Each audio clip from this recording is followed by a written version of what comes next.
Je vais te parler des BEV, les bandes d'éveil et de vigilance, plus connues sous le nom de bandes podotactiles.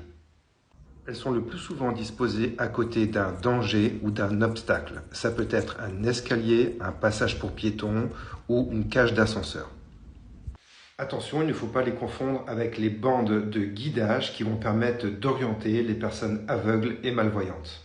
Il existe deux types de bandes podotactiles, les bandes qui seront en résine, donc on pourra les coller, et il y a les bandes avec des clous qui sont en inox.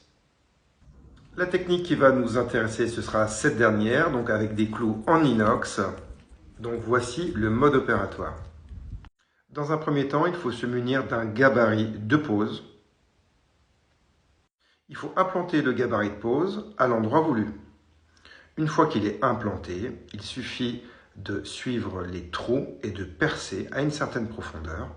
Donc là, on perce tous les trous et ensuite, on peut enlever le gabarit et aspirer à l'intérieur. On peut même s'aider avec un petit écouvillon de manière à bien nettoyer l'intérieur. Une fois que c'est tout propre, on utilise le scellement chimique. Le scellement chimique qui va permettre de coller un à un tous les petits plots en acier inox. Les plots inox font 25 mm de diamètre et dépassent de 5 mm d'épaisseur par rapport au sol. Pour une largeur de 40 cm, au mètre linéaire, il faudra prévoir 150 clous. Si la largeur est de 60 cm, il faudra en prévoir 220. Voilà, cette vidéo est terminée. J'espère que je t'aurai appris un truc. À plus.